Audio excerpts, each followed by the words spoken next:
On passe à présent à l'euro-dollar et beaucoup de mauvaises nouvelles qui semblent être intégrées. Oui, alors on a remarqué donc la résilience du marché de l'emploi américain qui a une nouvelle fois surpris les marchés. Les créations d'emplois ont remonté à plus de 150 000, les offres d'emploi aussi. C'est un signe que les patrons américains sont confiants. Et on a aussi des demandes initiales d'allocation chômage qui sont en baisse. Alors cette semaine, comme on vient d'en parler, le focus sera évidemment l'inflation aux États-Unis.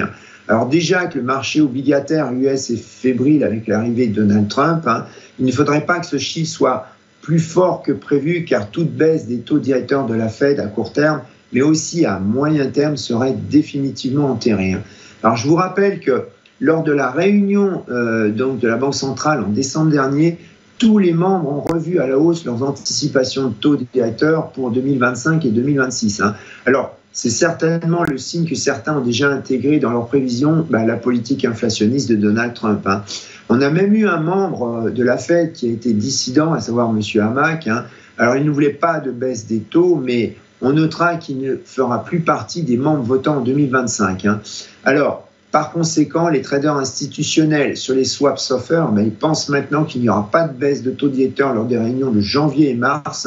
Alors, si on regarde plus loin, selon eux, une baisse devrait arriver au deuxième semestre, enfin pas avant. Donc, et ils anticipent en plus seulement 29 points de base de baisse pour 2025. Donc, en pratique, ça fait qu'une seule baisse. Alors, si on regarde du côté de la BCE, les traders institutionnels, donc sur les swaps euro short-term rates, ils anticipent 91 basis points, donc ça fait quasiment presque 4 baisses de taux, ce qui correspond donc à une BCE qui ferait face, donc je dirais, à une croissance qui reste faible mais résiliente, et avec aussi des pressions inflationnistes qui seraient en baisse. Alors le focus du marché va vite se tourner vers la semaine prochaine avec l'investiture de Donald Trump et surtout la signature donc des premiers décrets. Alors malgré tout cela, on peut penser que beaucoup de négatifs est déjà intégré dans les cours, notamment les droits de douane de l'administration Trump.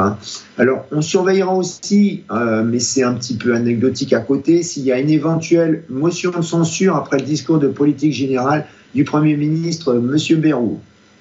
Alors si on regarde côté analyse technique, après avoir testé le plus haut de la semaine d'avant, la paire a réalisé un double top la semaine dernière et elle a terminé en baisse de 63 pips.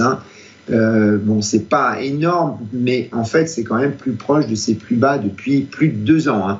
Alors, côté support, on a 1,0199, 1,0212, donc c'est le ratio 23,6% de Fibonacci entre le plus haut de janvier 2021 et le plus bas de septembre 2022.